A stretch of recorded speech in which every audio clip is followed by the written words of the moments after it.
If someone had told me the woman who bought half the city couldn't keep a woman for more than one date, I would have rolled my eyes. Rain pounded against the floor-to-ceiling windows of Sloane Archer's corner office, on the 47th floor of the Aurora Spire in Eastbridge City. The city stretched out beneath her like a kingdom she had already claimed. Tonight, though, it felt less like a realm and more like a cage. The headlines blazing across her laptop screen accused her in harsh, unforgiving font. Archer Enterprises CEO accused of insider trading. The Ice Queen's empire crumbles. Sloane's fingers shook as she reached for her third glass of bourbon that night. At just 32, she had taken Archer Enterprises from a modest tech startup to a billion-dollar powerhouse, a rise that had earned her the nickname, the Ice Queen, for her ruthless strategies and icy emotional distance. She had never allowed anyone to get close, least of all men, whom she saw only as stepping stones or obstacles in her climb to the top. "Miss Archer," her assistant's voice fizzled through the intercom. "The board members are here for the emergency meeting." Sloane straightened her Armani blazer and walked into the boardroom, where 12 stern faces awaited her. The accusations were flying: insider trading, market manipulation, breach of fiduciary duty. The evidence was circumstantial, but in the court of public opinion, she was already guilty. "Sloane," said Gregory Whitman, the lead board member, his voice heavy with disappointment, "we think it's best if you step down temporarily. Let the investigation run its course. Take some time away from the company." The words hit her like a physical blow. This company was her life, her identity, her everything. Without it, who was she? 2 hours later, Sloane sat alone in her penthouse apartment overlooking Central Park. The silence was deafening. Her phone buzzed constantly with calls from reporters, lawyers, and former allies who now treated her like a pariah. She had built walls so high around her heart that now, when she needed support the most, she found herself completely alone. That night, as she stared at the city lights through her window, Sloane made a decision that would change her life forever. She needed to disappear to find somewhere far from the judgment and the noise. Somewhere she could think clearly and figure out how to rebuild her shattered world. She pulled out her laptop and began searching for remote locations. Her finger hovered over a listing for a small cabin rental in Willow Creek, Hawthorne State. Population 847. It was the complete opposite of everything she knew. Everything she was perfect. The rental car's GPS had lost signal 20 minutes ago, leaving Sloane to navigate the winding country roads of Hawthorne State, with nothing but a hand-drawn map from the gas station attendant. The landscape was a stark contrast to the concrete jungle she called home. Rolling hills covered in autumn foliage, weathered barns, and endless fields stretching toward the horizon. When she finally found the cabin, Sloane almost laughed at the irony. The rustic log structure, complete with a wraparound porch and rocking chairs, looked like something from a country music video. It was charming in a way that made her uncomfortable, too simple, too honest. The next morning, Sloane ventured into downtown Willow Creek, which consisted of a main street lined with family-owned shops, a diner that looked like it hadn't changed since the 1950s, and a small farmer's market set up in the town square. She felt like an alien in her designer jeans and cashmere sweater, drawing curious stares from the locals. That's when she saw her. Lena Holloway was arranging mason jars of honey at her booth, her auburn hair catching the morning sunlight as it fell in gentle waves around her shoulders. She wore a simple sundress and work boots, her hands showing the honest calluses of someone who worked the land. There was something about her, a quiet strength, a natural grace that made Sloane stop in her tracks. "Fresh honey straight from our hives," Lena called out with a warm smile as Sloane approached. Her voice carried a gentle southern lilt that sounded like honey itself. "First time at our market?" "Yes, I'm visiting," Sloane answered, suddenly aware of how sharp and clipped her own Eastbridge City accent sounded. "I'm staying at the Redwood Cabin up on Sycamore Ridge Road." "Oh, you must be the city lady Mrs. Calloway mentioned." Lena's eyes brightened with genuine curiosity. I'm Lena Holloway. Welcome to Willow Creek. What brings you out to our little corner of the world? Sloane paused. She couldn't exactly admit she was a disgraced CEO hiding from a corporate scandal. I needed a change of pace, some quiet time to think. Lena nodded as if she understood completely. Sometimes the best thinking happens when you slow down enough to actually hear yourself. She lifted a jar of honey, turning it in her hands. This honey here comes from bees that have been working these fields for generations. There's something special about staying connected to the land, to what's real. As Lena spoke about her family's farm, every word carried clear passion. She described the struggles of small-scale farming, the deep satisfaction of growing something with your own hands, and how vital community was to keeping it all alive. For once, Sloane found herself truly listening, not calculating, not planning, not strategizing, just listening. Would you like to try some? Lena offered, dipping a small wooden stick into the honey. It's wildflower. The bees collect from all over our valley. Sloane tasted it, and it was unlike any honey she'd had before, sweet and layered, with notes of clover and something untamed she couldn't quite name. It's incredible.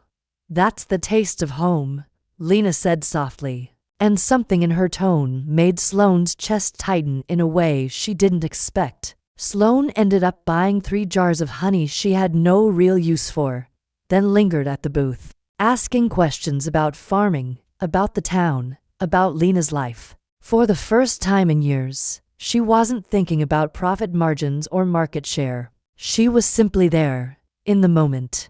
On her way back to the car, Sloane caught herself glancing over her shoulder at Lena's booth. The young woman was helping an elderly customer, her kindness and patience evident in every small movement. Sloane had spent her entire adult life surrounded by people who wanted something from her: money, influence, power. But Lena had looked at her with straightforward human warmth, expecting nothing in return. That night, sitting on the porch of the cabin with a cup of tea sweetened by Lena's honey, Sloane realized she hadn't thought about Archer Enterprises or the scandal in hours. For the first time in months, she felt something close to peace. She had originally planned to stay in Willow Creek for just a week, but as 1 week stretched into 2, Sloane found herself easing into a strange new rhythm. She woke with the sunrise instead of her usual 5 a.m. alarm, wandered for long walks through the countryside, and visited the farmer's market every Saturday officially for the fresh produce. But in truth, to see Lena, their conversations grew longer each week. Lena would share stories about growing up on the farm, about her dreams of expanding their operation to include organic vegetables, about the community that had supported her family through difficult times. Sloane found herself opening up in return, carefully editing her past, but sharing her love of books, her secret passion for photography, and her growing appreciation for the slower pace of rural life. You know, Lena said one Saturday as they walked through the market together, you're different from what I expected when I first saw you. Different how? Sloane asked, genuinely curious. Well, you had this armor on like you were ready for battle, but underneath you're just real. Thoughtful, kind. Lena paused by a booth selling handmade quilts. What do you do back in Eastbridge City? You never really said. Sloane's stomach clenched. I work in business, corporate consulting. It wasn't entirely a lie, but it felt like one. Lena nodded, but Sloane caught a flicker of something in her eyes. Not suspicion, but perhaps an awareness that there was more to the story. That afternoon, Lena invited Sloane to see the farm. They drove down a dirt road lined with oak trees, their leaves a brilliant tapestry of gold and crimson. The Honey Ridge farm was modest but well-maintained. A white farmhouse with green shutters, a red barn, fields of late-season crops, and the beehives that produced Lena's honey. This land has been in my family for generations, Lena explained as they walked through the apple orchard. My great-grandfather planted these trees. Every spring they bloom like something out of a fairy tale. Sloane watched Lena's face as she spoke about the farm, seeing the deep love and connection there. It was something Sloane had never experienced. That sense of belonging, of being rooted to something larger than herself. It must be nice, Sloane said quietly, to have that kind of continuity, that sense of home. Didn't you have that growing up?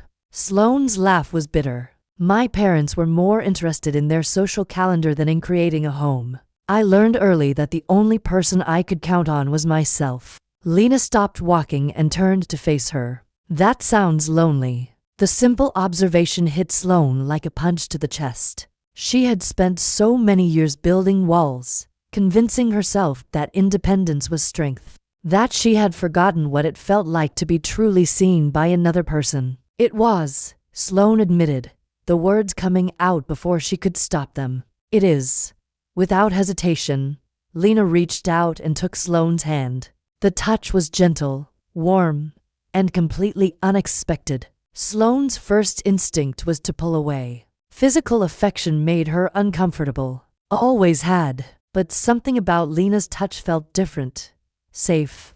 You don't have to be lonely here, Lena said softly. They stood there in the orchard, hands linked, surrounded by the scent of apples and the golden light of late afternoon. Sloane felt something shift inside her chest like ice beginning to thaw. It was terrifying and wonderful at the same time. That evening, Lena invited Sloane to stay for dinner. They cooked together in the farmhouse kitchen, Lena teaching Sloane how to make cornbread from scratch, while sharing stories about her grandmother's recipes. The kitchen was warm and lived in, with mismatched chairs around a wooden table and mason jars filled with wild flowers on the windowsill. As they sat down to eat, Sloane realized she couldn't remember the last time she'd had a home-cooked meal that wasn't prepared by a chef or delivered from an expensive restaurant. The simple food, fried chicken, green beans from the garden, cornbread with butter and honey, tasted better than any five-star meal she'd ever had. This is incredible, Sloane said, and she meant it. Food tastes better when it's made with love, Lena replied, then blushed slightly at her own words. After dinner, they sat on the front porch swing, watching fireflies dance in the gathering dusk. The conversation flowed easily, touching on everything from books to dreams to the way the stars looked different, away from the city lights. Sloane, Lena said eventually, her voice soft in the darkness. I hope you know you can trust me. Whatever brought you here, whatever you're running from, you don't have to carry it alone. Sloane's throat tightened. She wanted to tell Lena everything about the company, the scandal, the investigation, but she was terrified that the truth would shatter this fragile, beautiful thing growing between them. Thank you, was all she managed to say, but she squeezed Lena's hand to show she meant it. As Sloane drove back to the cabin that night, she realized she was in trouble. Not the legal kind she left behind in Eastbridge City, but something far more dangerous. She was falling for Lena Holloway, and she had no idea what to do about it. October painted Willow Creek in shades of fire and gold, and Sloane found herself extending her stay indefinitely. She told herself it was because the investigation was ongoing, that she needed more time away from the chaos. But the truth was simpler and more complicated.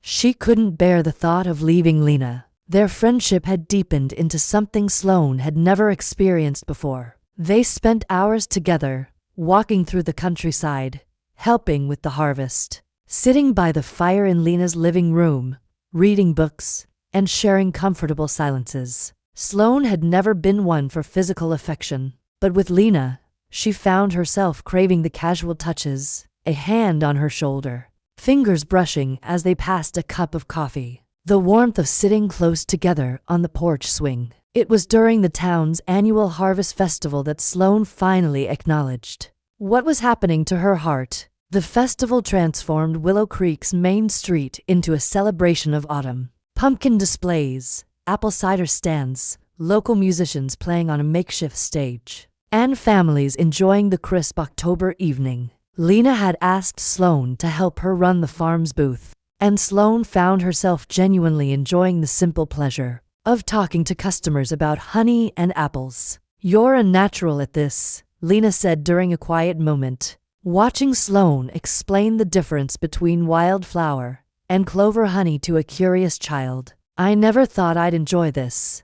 Sloane gestured at the festival around them. Community, simplicity. It's so different from what I'm used to. What are you used to? Sloane hesitated. Competition, isolation, always being on guard. She looked at Lena, beautiful in the golden light of the string lights overhead. You've shown me a different way to live. As the evening progressed, the local band began playing slower songs, and couples started dancing in the street. Sloane watched them with a mixture of longing and fear. She had never danced with anyone, never allowed herself that kind of vulnerability. Dance with me? Lena asked, extending her hand. Sloane's first instinct was to refuse, to make an excuse. But something in Lena's eyes, hope, affection, patience, made her nod instead. They moved together slowly, Lena's hand warm in hers, the other resting gently on Sloane's shoulder. Sloane was stiff at first, hyper-aware of every eye that might be watching. But gradually she relaxed into the rhythm, into the feeling of being held. You're thinking too hard, Lena whispered, her breath warm against Sloane's ear. I always think too hard. Not always, Lena murmured. Sometimes you just are. Like when you're reading on the porch, or when you're watching the sunset. Those moments when you forget to be guarded. Sloane pulled back just enough to study Lena's face. You notice a lot. I notice you, Lena said simply, and the quiet honesty in her voice sent Sloane's heart racing. They were standing close now, closer than friends, and Sloane could see the unspoken question in Lena's eyes, the same question that had been hovering between them for weeks. Sloane had never kissed a woman before, had never even allowed the idea to cross her mind. Her few relationships with men had been calculated, emotionally detached arrangements that benefited her career more than her heart. But as she looked at Lena now, feeling the warmth of her body, seeing the gentle affection in her gaze, Sloane realized that everything she believed about herself might have been wrong. Lena, she breathed, not even sure what she was asking. It's okay, Lena replied softly. Whatever you're feeling, it's okay. The kiss, when it came, was soft and tentative, a question, not a claim. Sloane's world tilted as Lena's lips brushed hers.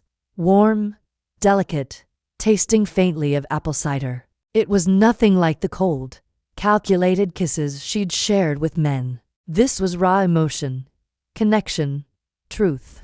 When they parted, Sloane was shaking. I've never, she broke off, overwhelmed. I know, Lena said gently, her hand lifting to cradle Sloane's cheek. We don't have to figure it all out tonight. We have time. But even as those comforting words settled between them, Sloane's phone buzzed in her pocket. A message from her lawyer lit up the screen. Investigation heating up. Need to discuss your return to Eastbridge City. Call me. Reality crashed back in a single, brutal wave. Sloane was living on borrowed time. This quiet life, this fragile, beautiful thing she was building with Lena, rested on a bed of half-truths and omissions. Sooner or later, the truth would surface. And when it did, it would shatter everything. That night, Sloane lay awake in the cabin, fingers brushing her lips where Lena had kissed her. For the first time in her life, she understood what people meant when they spoke of love. But she also understood that love might not be enough to span the chasm between her world and Lena's. The next morning, Lena showed up at the cabin with fresh coffee and homemade biscuits, her smile bright and hopeful. Good morning, she said, leaning in to kiss Sloane's cheek with an easy familiarity that made Sloane's heart ache. Good morning, Sloane answered, forcing herself to match Lena's light tone despite the weight of the secrets pressing down on her. They spent the day working in Lena's garden, readying it for winter. Sloane found a strange, soothing calm in the straightforward tasks, pulling up spent plants, tucking tender perennials under protective coverings, stacking tools neatly in the barn. Yet beneath that peaceful rhythm, a sense of urgency grew sharper with every passing hour. She had to tell Lena the truth, and she was terrified that doing so would mean losing all of this, losing her. As the sun set, they sat on the porch swing, Lena's head resting on Sloane's shoulder. Sloane, Lena said quietly, I need you to know something. Whatever brought you here, whatever you're hiding, and I know you're hiding something, it doesn't change how I feel about you. Sloane's breath caught. How do you feel about me? Lena lifted her head to look at Sloane directly. I'm falling in love with you. I know it's fast.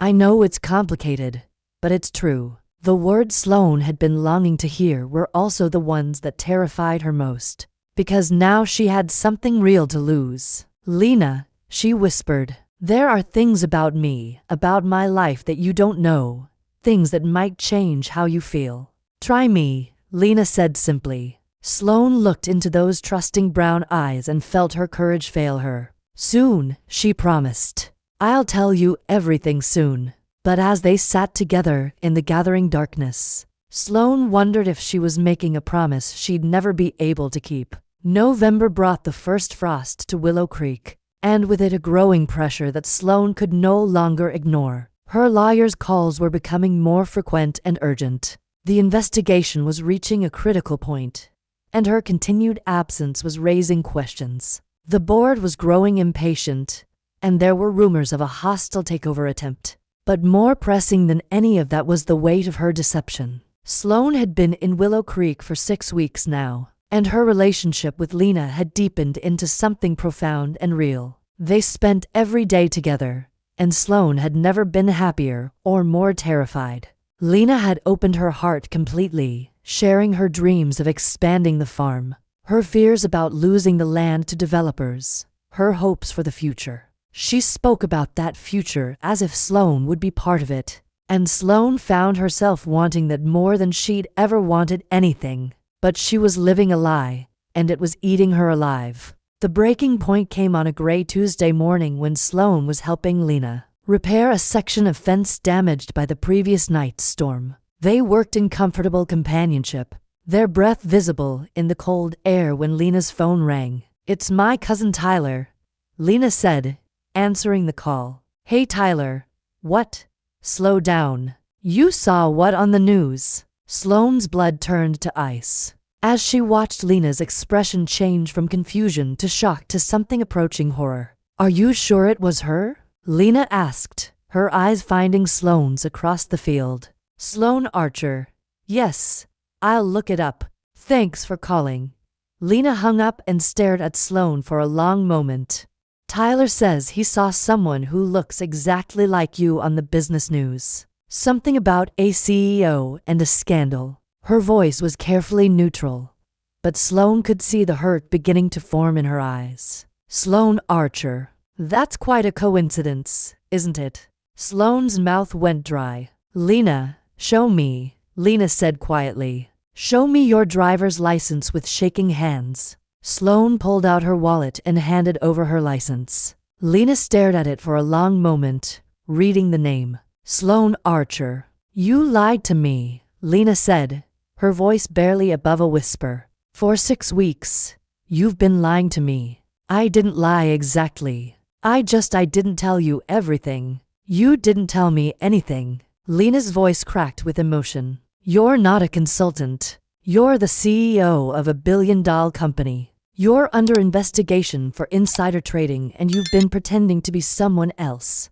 This entire time. Sloane reached for her, but Lena stepped back. Please let me explain. Explain what? How you've been playing house with a simple country girl. How you've been slumming it in our little town, while your real life waited for you back in East Bridge City? Tears were streaming down Lena's face now. Was any of it real, Sloane? Or was I just entertainment while you hid from your problems? It was real, Sloane said desperately. Everything between us is real. I came here to hide.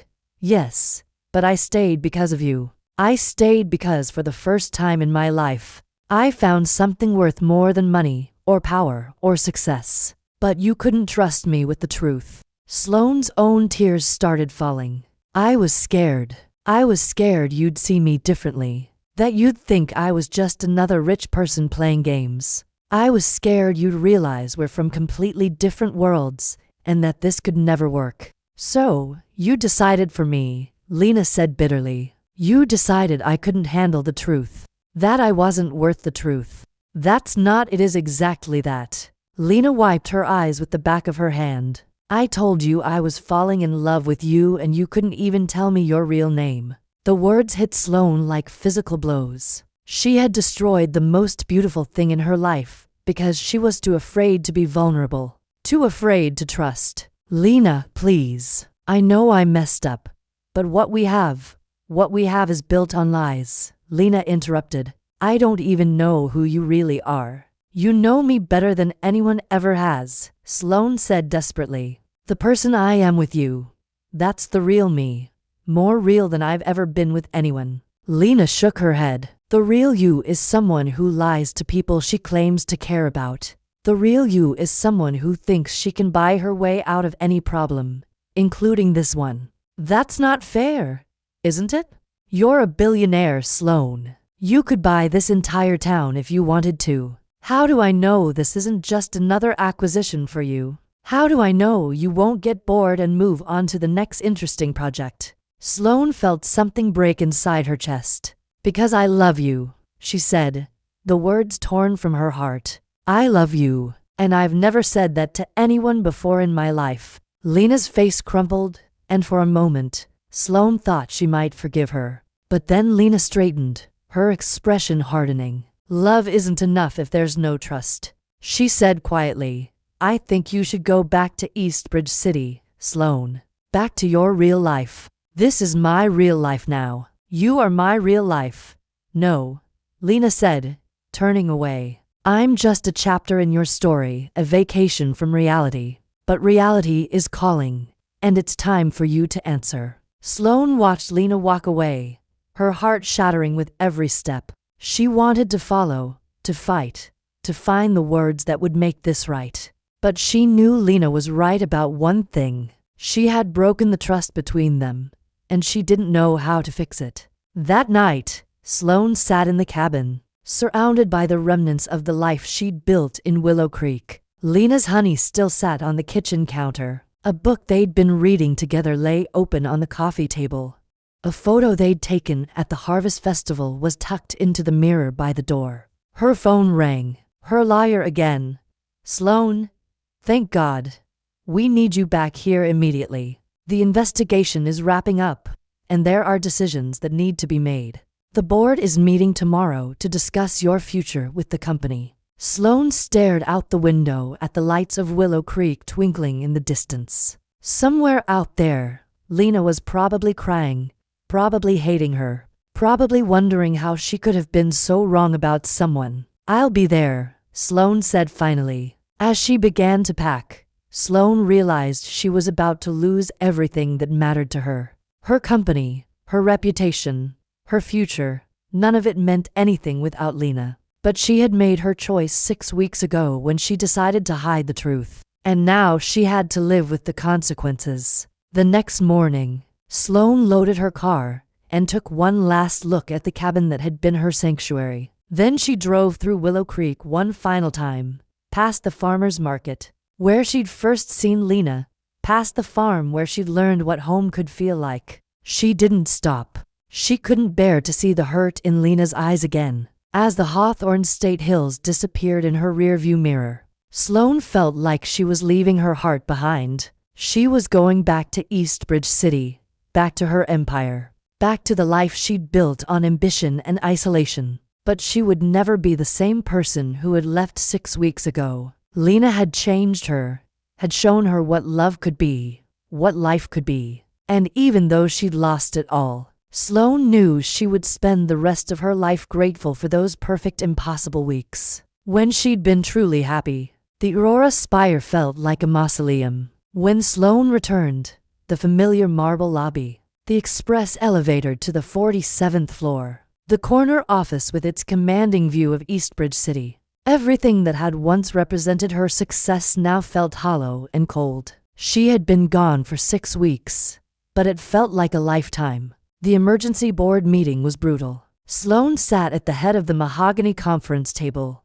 facing 12 pairs of eyes that ranged from disappointed to openly hostile. The investigation had cleared her of criminal wrongdoing, but the damage to the company's reputation was severe. Stock prices had plummeted, major clients had jumped ship, and competitors were circling like vultures. "The question," said Gregory Whitman, his voice cutting through the tension, "is whether Archer Enterprises can survive with you at the helm, Sloan. The market has lost confidence. Our shareholders are demanding answers." Sloan listened to the litany of problems, the financial projections, the proposed solutions. 6 weeks ago, this would have consumed her completely. She would have fought tooth and nail to save her empire, would have sacrificed anything and anyone to maintain her position. But now, all she could think about was Lena's face when she'd realized the truth. The hurt, the betrayal, the way her eyes had gone cold and distant.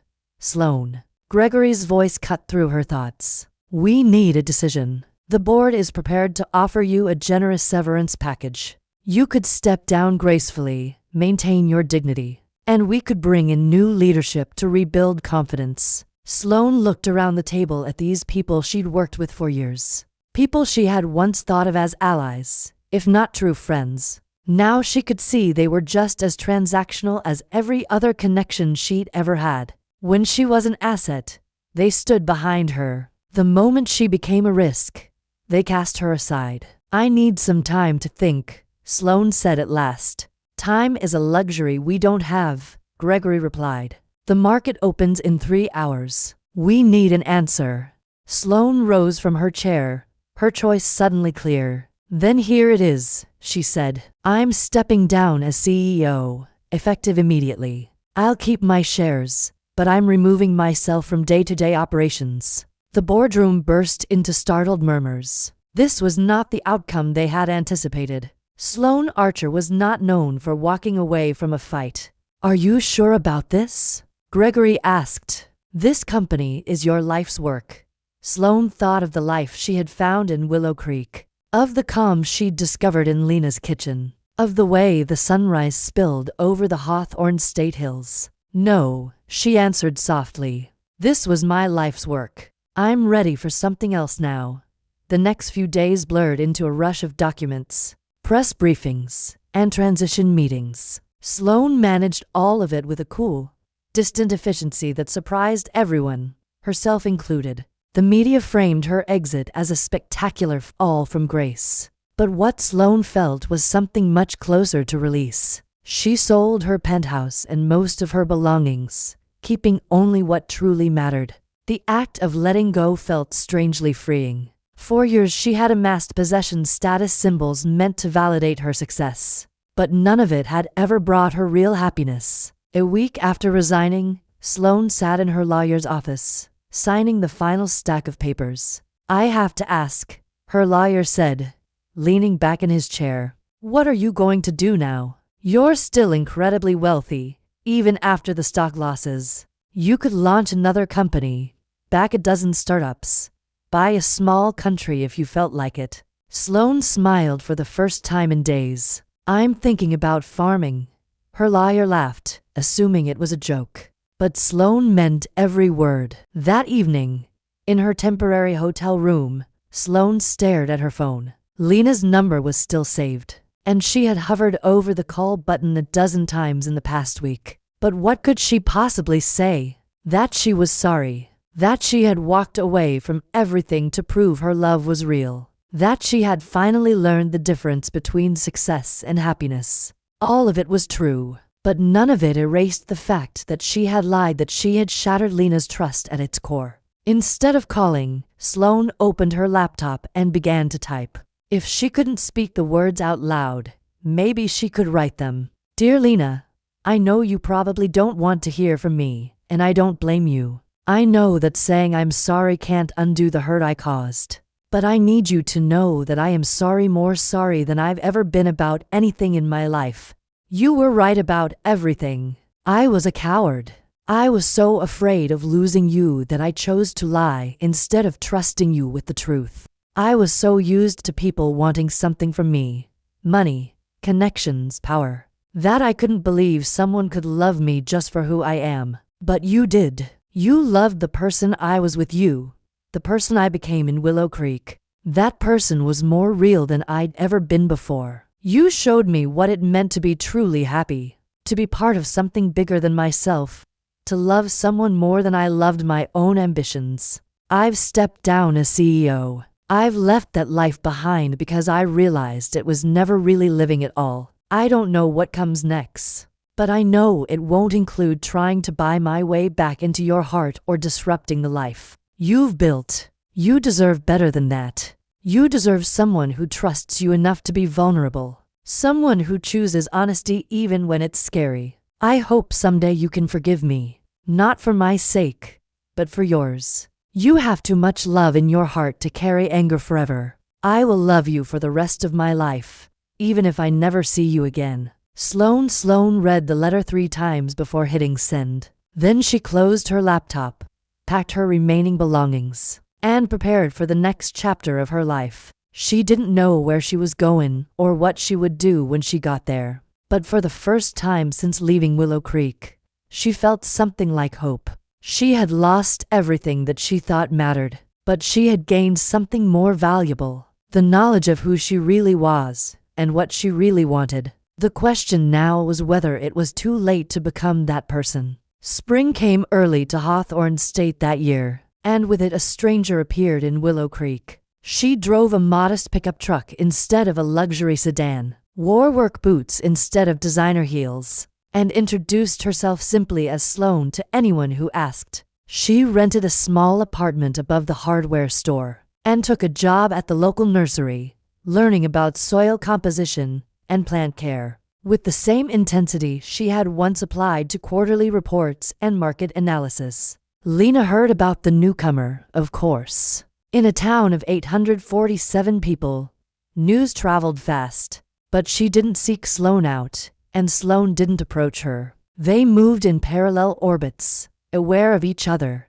but maintaining a careful distance. Sloane threw herself into learning everything she could about sustainable farming and rural development. She spent her evenings reading agricultural journals and her weekends volunteering at local farms, slowly earning the trust of a community that had initially been suspicious of the city woman who'd appeared in their midst. It was at the monthly town council meeting that their paths finally crossed again. Sloane had been attending the meetings for 2 months, listening to the challenges facing Willow Creek. Young people leaving for opportunities in larger cities, family farms struggling to compete with industrial agriculture, the constant threat of development companies buying up land for strip malls and subdivisions. That night, the main topic was the proposed sale of the old Morrison farm to a development company. The farm had been in the Morrison family for 3 generations, but the current owners were elderly and could no longer manage the land. The sale would bring in much-needed money for their retirement, but it would also mean the loss of 200 acres of prime farmland. "It's not just about the land," said Mayor Helen Ford, a woman in her 60s who had lived in Willow Creek her entire life. "It's about preserving our way of life, our community. But we can't ask the Morrisons to sacrifice their financial security for our ideals." Sloane listened to the discussion, her mind racing. She had been thinking about this problem for weeks. Ever since she learned about the proposed sale, she had the resources to help, but she also knew that any offer from her would be met with suspicion. She was still the outsider, still the wealthy woman who had disrupted their community once before. "What if there was another option?" Sloane said, standing up. The room fell silent, all eyes turning to her. What if someone could match the developer's offer, but keep the land in agricultural use? "That's a nice idea," said Councilman Hank Mercer. "But who's got that kind of money around here?" Sloane took a deep breath. "I do." The room erupted in surprised murmurs. Sloane caught sight of Lena in the back row, her face unreadable. "Now hold on," Mayor Ford said, raising her hand for quiet. "Sloane, we appreciate your interest in our community, but this is a serious matter. We're talking about a significant financial commitment." "I understand that," Sloane replied. "I'm proposing to purchase the Morrison farm at the full asking price, with the condition that it remains in agricultural use. I'd like to establish it as a community-supported agriculture program, providing fresh produce to local families and creating jobs for young people Who want to stay in Willow Creek? The room was silent for a long moment. Then Lena stood up. Why? She asked, her voice carrying across the room. Why would you do that? Sloane met her eyes for the first time in 5 months.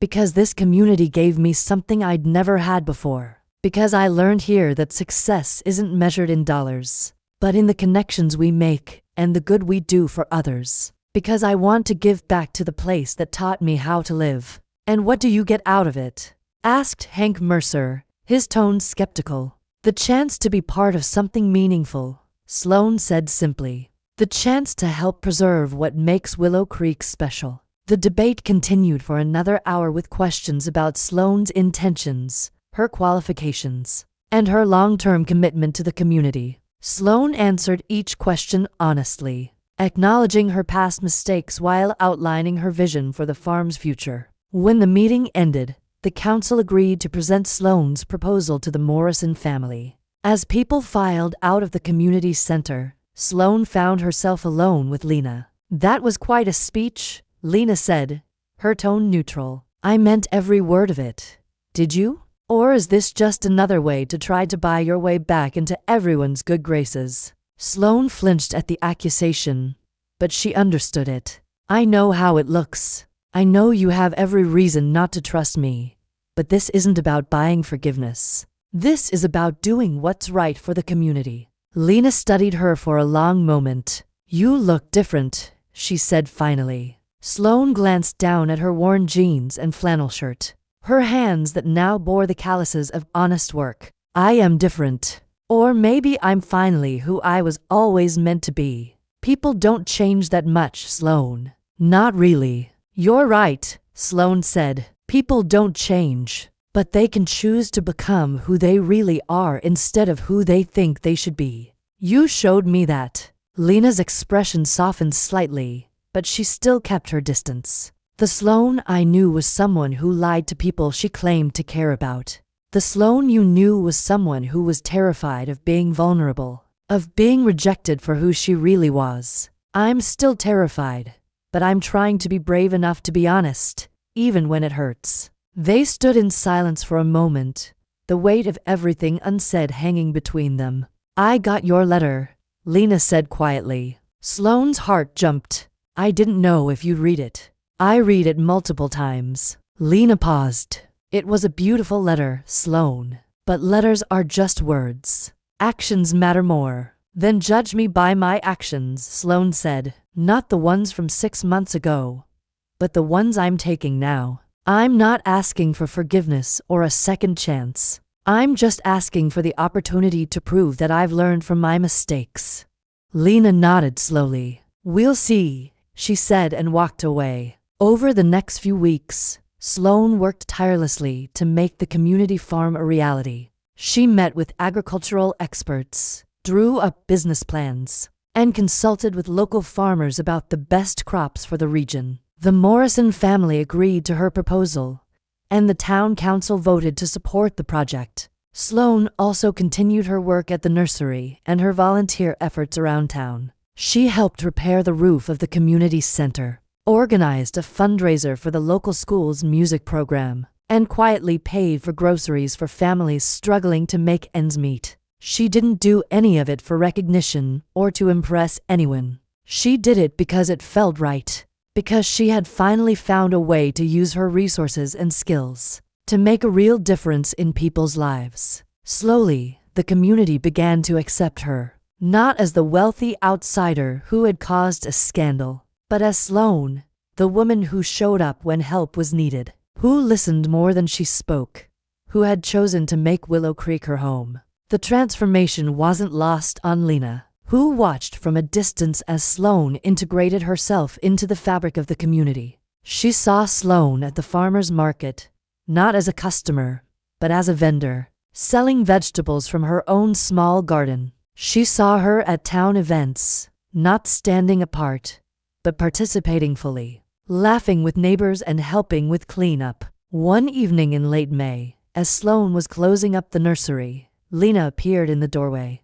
Hi, she said simply. Hi, Sloane replied, her heart racing. I heard the Morrison Farm project got final approval. Yes, we'll break ground on the community garden next month. The first harvest should be ready by late summer. Lena nodded. That's good. The town needs something like that. They stood in awkward silence for a moment before Lena spoke again. I also heard you turned down the development company's offer to buy your land in Eastbridge City for twice what you paid for the Morrison farm. Sloane shrugged. I don't need the money, and I didn't want to contribute to more urban sprawl. You really have changed, haven't you? Sloane met her eyes. I've become who I always should have been. Who I was when I was with you before fear made me hide behind lies. Lena took a step closer. I've been thinking about what you said, about judging you by your current actions instead of your past mistakes. And I think maybe we could try being friends again. Start over. Build something new based on honesty this time. Sloane's heart soared even as she tried to keep her expectations in check. I'd like that. I'd like that very much. Good, Lena said, a small smile playing at her lips. Because I could use some help with my booth at the farmer's market this weekend if you're interested. I'm very interested, Sloane said, and for the first time in months, she felt truly hopeful about the future. As Lena walked away, Sloane realized that this was just the beginning. She had lost Lena's love through her own mistakes, but maybe with time and patience and unwavering honesty, she could earn something even more valuable, Lena's trust. And maybe if she was very lucky and very careful with the gift she was being given, that trust might someday bloom into love again. The sun was setting over Willow Creek, painting the sky in shades of gold and pink. Sloane locked up the nursery and walked home through the quiet streets of the town. That had become her sanctuary and her second chance. She had given up an empire to find herself, and in doing so, she had discovered that the greatest wealth wasn't measured in dollars, but in the connections we make and the love we give and receive. Tomorrow would bring new challenges, new opportunities to prove herself worthy of the community's trust and Lena's friendship. But tonight, Sloane was content to be exactly where she was, home. The hives at Honey Ridge Farm hummed in the cool blush of early morning, a low, steady vibration beneath birdsong, and the distant murmur of Willow Creek waking up. Mist clung to the fields, softening the rows of vegetables that stretched across what had once been the Morrison farm, and was now known, in council minutes and on hand-painted signs, as Willow Ridge Community Farm. Sloane Archer stood at the edge of the field with a mug of coffee cupped in both hands, breath clouding in the chill air. 2 years ago, she'd measured her mornings in emails and market reports. Now she measured them in dew, in soil temperature, in the way the light hit the valley, and told her more reliably than any algorithm what kind of day it was going to be. Today felt like a big day. Behind her, the farmhouse creaked as it settled, the old wood swollen with the damp of spring. They'd painted it last summer a barn red that Lena had insisted was properly cheerful, and Sloane had secretly chosen from a spreadsheet of color samples. The wraparound porch was lined with planters overflowing with herbs and early flowers. The sign by the gravel drive read, Willow Ridge Community Farm CSA Pickup Education Center. Honey Ridge Honey. Her name did not appear anywhere on the sign. That had been deliberate. You staring at the sign again? Lena's voice drifted from the porch, warm and amused. When Sloane turned, Lena was leaning against the doorway, hair pulled into a loose braid over one shoulder, work boots unlaced, mug of tea cradled in both hands. Sunlight caught in the stray auburn strands around her face, giving her an accidental halo. Just making sure my name hasn't magically appeared on it overnight, Sloane said. You know, in tiny letters on the back, former terrifying CEO helped with spreadsheets. Lena patted down the steps to join her. You get credit every time someone walks in that barn and sees the operation you built. Besides, I seem to recall you insisting the farm belonged to the community and not your ego.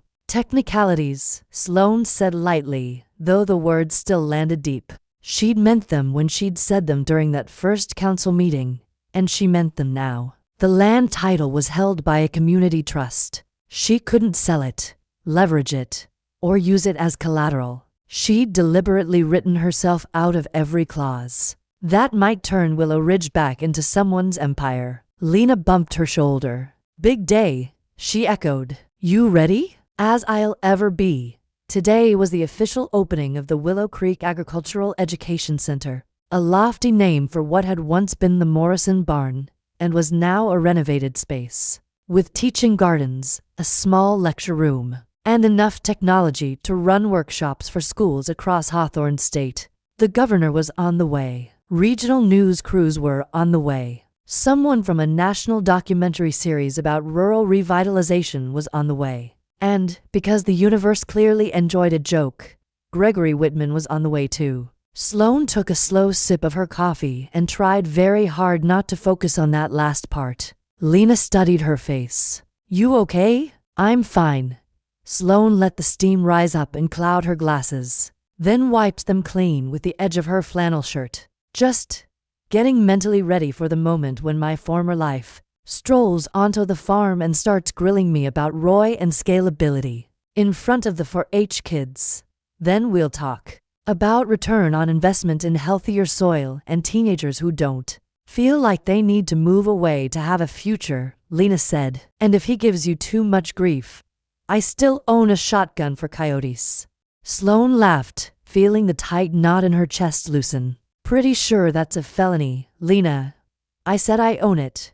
Not that I'd use it, Lena replied. Besides, the town would probably take my side. They watched as the sun climbed fully over the hills, washing the fields in gold and turning the remaining mist into something almost glowing. Tractors were already working in the distance, small dark shapes against the brightening horizon. This looks like something out of a magazine, Sloane murmured. Sometimes I keep thinking I'll wake up back in Eastbridge City with my phone buzzing on the nightstand and realize this was just a stress dream. You'd be the first person to have a stress dream about weeding carrots, Lena said. Come on. We still need to finish setting up the tasting table, and I haven't finished arguing with you yet about how many chairs we actually need. We're expecting politicians and press, Sloane said as they headed toward the barn. We're going to need more chairs than you think. We're expecting my cousin Tyler and a bunch of second graders, Lena countered. We're going to need more napkins than you think.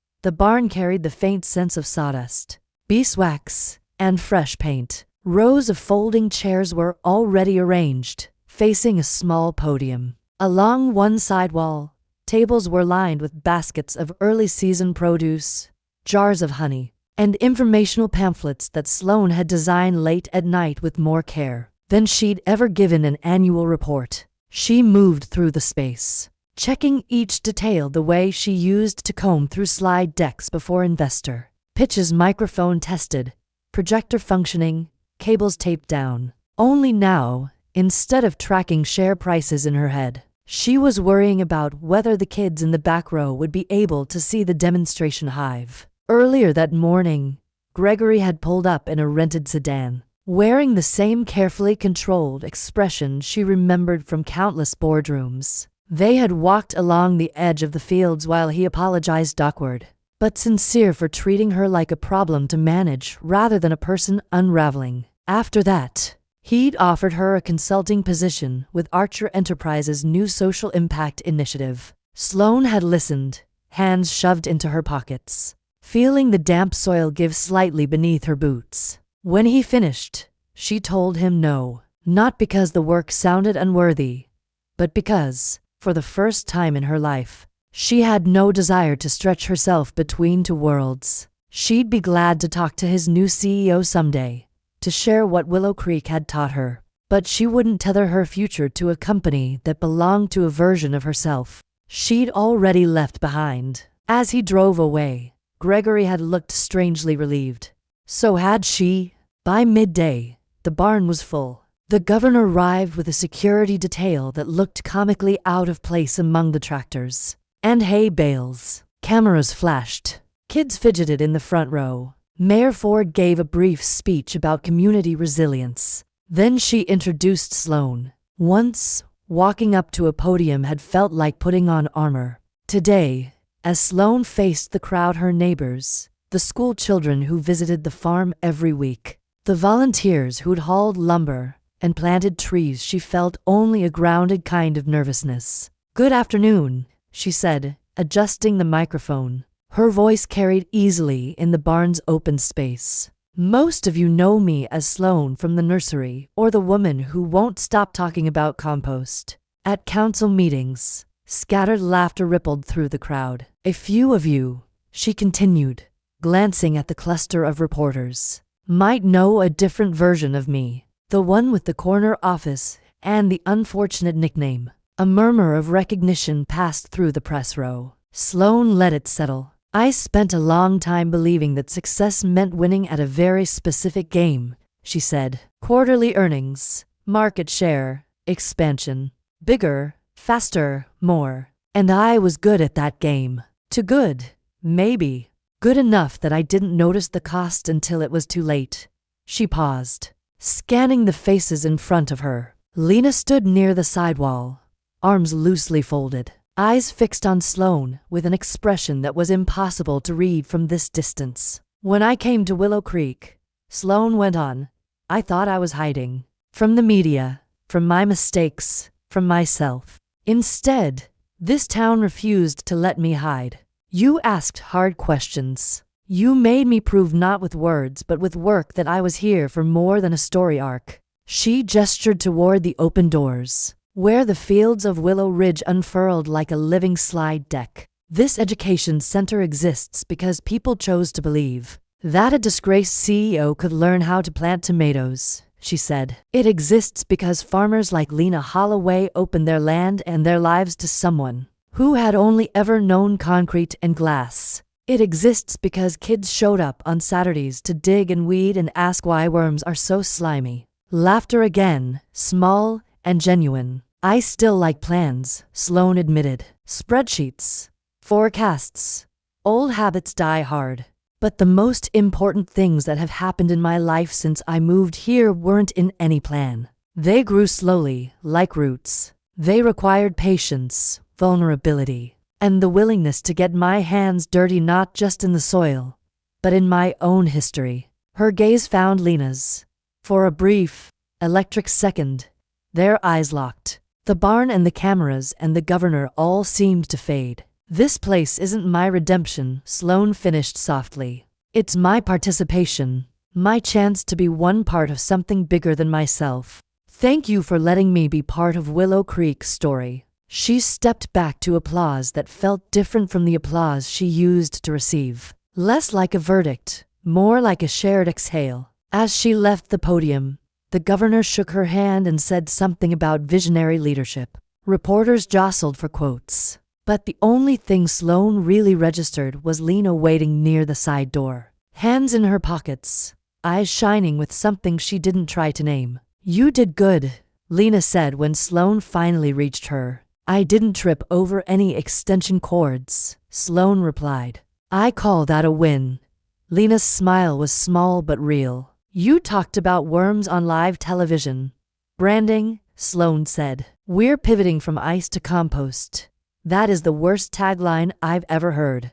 "I was hoping you'd say that," Sloane replied. "Means I still need you." Lena's gaze softened. "Yeah," she said quietly. "You do." The party spilled out of the barn and into the yard as the afternoon wore on. Kids clustered around the demonstration hive, squealing every time a bee flew a little too close. Volunteers served slices of honey cake and cups of lemonade. The governor left with a crate of produce and a promise to highlight Willow Creek in the next state address, which made Mayor Ford nearly levitate with civic pride. As the crowd thinned and the sun dipped lower, casting long shadows across the fields, Sloane found herself alone near the orchard. This section of the property still felt rows of saplings that would, in a decade or two, become the kind of trees Lena's great-grandfather had planted at Honey Ridge. Planting for a future you might not see, Lena had said the day they put the first sapling into the ground. That's faith. Now, footsteps crunched on the gravel behind her. She knew the cadence by heart. "Hiding?" Lena asked, coming to stand beside her. Strategically retreating, Sloane said. There's a difference. They stood in silence for a long moment, watching the light filter through the young leaves. You were honest today, Lena said softly. On that stage. I've been practicing, Sloane said. Turns out it takes a lot of reps to unlearn 32 years of deflection. Lena huffed a quiet laugh. You used to answer personal questions with quarterly data. In my defense, EBITDA was very comforting, Sloane said. Lena turned to face her fully. The late afternoon sun painted her features in warm tones, catching in her eyes, turning the brown to molten amber. I saw him, Lena said. The man from your old life. Gregory, Sloane said. He came with a job offer. I said no. I figured you would, Lena said. You've put down roots here. I have, Sloane replied. Some of them a little deeper than I expected. Something flickered across Lena's face, hope, fear, both. These last 2 years, she began, then stopped, searching for words. You've been consistent. Even when I was short with you, even when I pulled back, you never pushed.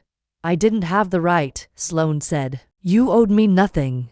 But She hesitated, suddenly shy in a way she'd never been in front of investors or hostile journalists. I wanted to be someone you could rely on, even if you never trusted me with your heart again. Lena's breath hitched almost imperceptibly. What if I do? She asked, voice barely above a whisper. The world seemed to still. Bees droned in the distance. A dog barked somewhere near the farmhouse. The sun continued its slow descent. But for Sloane, everything narrowed to the woman standing in front of her. Lena. Her name felt like a prayer and an apology. I don't want to hurt you again. I can't promise I'll never screw up. Good, Lena cut in. Because that would be a lie. And we're done with those. Sloane nodded, heart pounding. I can promise I'll tell you when I'm scared instead of hiding behind half-truths, she said. I can promise I'll listen when you tell me I'm being an idiot. I can promise I'll choose this. She gestured to the farm, the town, the invisible web of connections that had become their life, over any shiny thing. Someone waves in front of me. Every time. Lena studied her, as if weighing each word on a scale only she could see. You already have, she said finally, over and over. I kept waiting for the catch. For the moment when you'd get bored and leave. But you're still here. You stayed for the boring days. The mud and the paperwork and the busted irrigation lines. Those are the exciting days. Sloane protested. The irrigation lines keep me humble.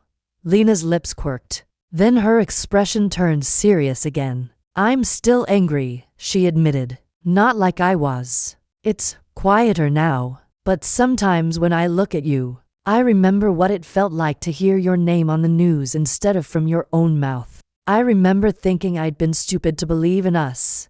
You weren't stupid, Sloane said. Throat tight. I was cowardly. Maybe both can be true, Lena said. What matters is, I don't want to live the rest of my life from that moment. I don't want my story, the story of us, to stop there. She took a small step closer. They were nearly touching now. The space between them filled with the ghosts of past embraces and the possibility of new ones. If we do this again, Lena said, it has to be different. No secrets.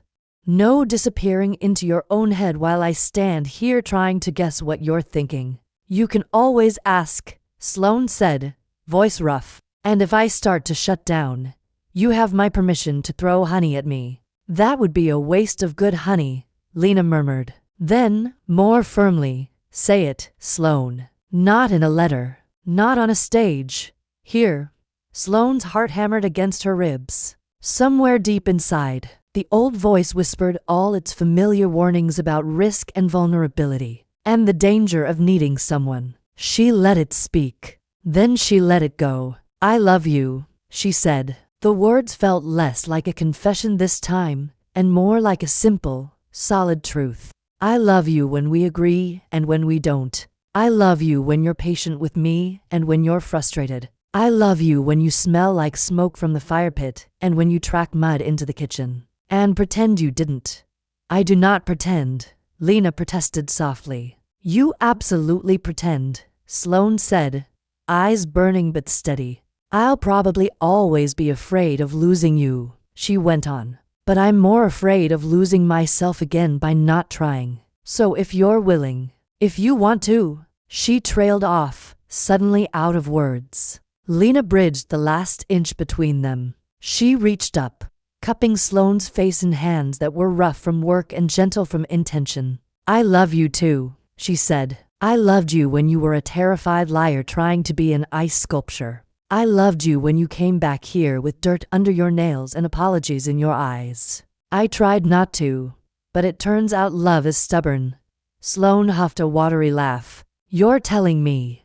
Lena smiled. This is me choosing you, she said. Not the idea of you, not the story.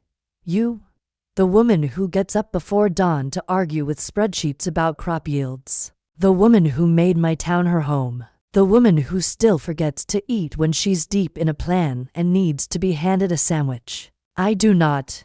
You absolutely do, Lena said, then leaned in and kissed her. The first time they'd kissed, under string lights at the Harvest Festival. Sloane's world had tilted, the ground unsteady beneath her feet. This time, the ground held. The tilt came from inside, from the quiet, wondrous realization that she didn't have to brace for the fall. Lena tasted like honey and tea and the kind of future Sloane had never dared to put on any chart. The kiss began soft, then deepened. No longer a question, but the answer they had both finally chosen. When they separated, their foreheads still touching, Sloane let out a slow breath. So, she murmured, does this mean I'm officially allowed to leave a toothbrush at your place again? Lena laughed, the sound bright in the cooling evening air. You've had a drawer for months, she confessed. I was just waiting to see when you'd notice.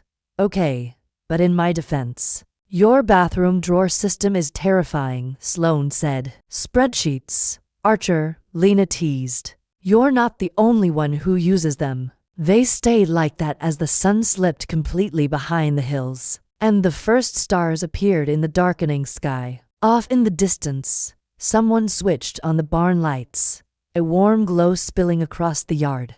Come on, Lena said finally, lacing her fingers through Sloane's. We still have tables to stack, and we should deal with the governor's security detail before Earl decides he's done with strangers on his property. Yes, ma'am, Sloane replied. As they walked back toward the farmhouse, hand in hand, Sloane felt that old tug of the future, the part of her mind that naturally started mapping out next steps. She was already thinking about how to grow the education program, how to partner with neighboring towns, how to make sure Willow Ridge stayed strong long after they were gone. But beneath that hum of planning was something quieter and more grounded. Roots pressing deeper into the soil. A life not driven by conquest or fear, but built from one small, honest choice at a time. She gave Lena's hand a gentle squeeze, and Lena squeezed back. Tomorrow, the bees would rise early again. The work would be difficult, unpolished, and on some days, too much. There would be late frosts, broken machinery, and town council fights over water rights. There would be misunderstandings and hurt feelings and the unending, necessary effort of rebuilding trust. There would also be mornings like the one they'd just shared, and evenings like this one unfolding around them now. There would be laughter echoing from the porch, quiet hours spent reading by the fire, and quick, stolen kisses in between weeding the tomato rows. There would be a community growing stronger, season after season. Once, Sloane Archer had ruled an empire made of glass and numbers. It had shattered. Now, she belonged to a piece of land and the people who cared for it alongside her. For the first time in her life, that felt like enough. More than enough. It felt, simply, like home.